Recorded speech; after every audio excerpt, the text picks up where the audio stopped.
Of course, get back to the conversation with Siddhartha Khemka, Head of Research at Motilal Oswal Financial Services. Siddhartha, thanks so much for joining in. Lots of stocks to discuss. Let's start with what else, but the gold financiers, typically when there is such a flare around gold prices, these stocks come back in focus. But you tell us, of course, they've managed to weather quite a few of the regulatory changes as well. Manappuram, Muthoot, would you be a buyer at these levels? What's the view? Yeah, hi, Surbi. Good morning. Glad to be on the show. So yes, I think whenever the gold prices moves up, there is a lot of interest, not only in the gold jewelry companies, but also some of these gold financiers. And some of them, after a week, you can say numbers have started showing some improvement, especially if you look at, they've also diversified their book, not only into microfinance, but some have also got into the housing finance space, and that helps them build a stronger book. So between the two, Manappuram and Muthoot, currently we have a neutral rating on Muthoot and a buy rating on Manappuram. We believe growth in current year may not be that strong for Manappuram.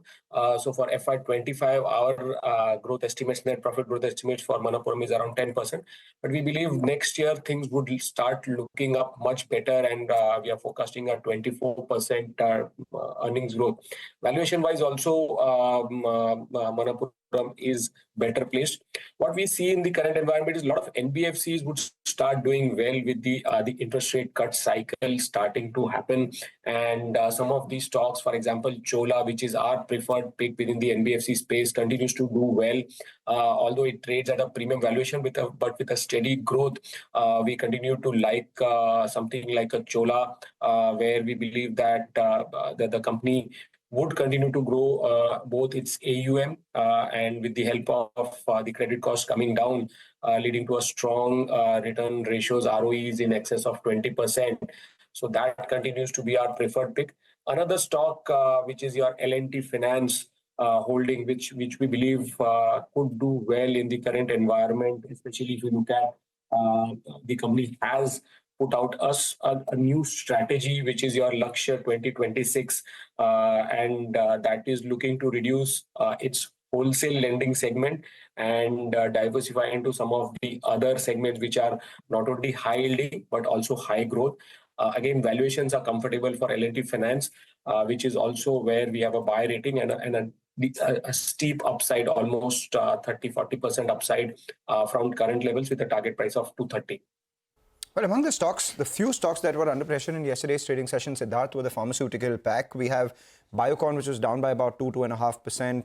Kiran Mazumdar-Shaw did tell CNBC-TV18 that she's not looking to sell out, this business. She's a founder. And Granules was the other one. Major observations coming in for their Gagillapur facility. They haven't, been immune to US FDA sort of issues in the past, but they've come out successfully. Do you think of this decline as a reason to buy? What are your thoughts on both Biocon and Granules? Yeah, hi, Mangalam. So I think in case of Biocon, clearly the street was excited with the news of the stake sale, and the denial led to some people who had bought the stock in anticipation of a news flow regarding the sale would have exited. But I think the core business continues to do well. In the same interview, the management also said about coming out with the IPO for Biocon Biologics, which would be also another trigger going forward. So clearly, in case of Biocon, I would remain positive, and the decline is only sentimental decline, and hence definitely an entry opportunity. In case of Granules, what we see is that the observations are relating to very core or basics, for example, cleaning, maintenance, inadequate root cause analysis, some document issues and procedures. So these are issues which, as you rightly highlighted, can be resolved easily. They are not life-threatening issues with regards to some issue with the chemicals or the compounds itself. So while in the near term there could remain under pressure for 1 or 2 more months, but we believe these are procedural issues and can be resolved. Hence, again, if someone is looking from a 1 or 2 month perspective, I would remain on the sidelines. But over the next 2-3 months the pressure in the stock, definitely we would see that it is an entry opportunity. We continue to have a long-term positive view on Granules with a buy rating.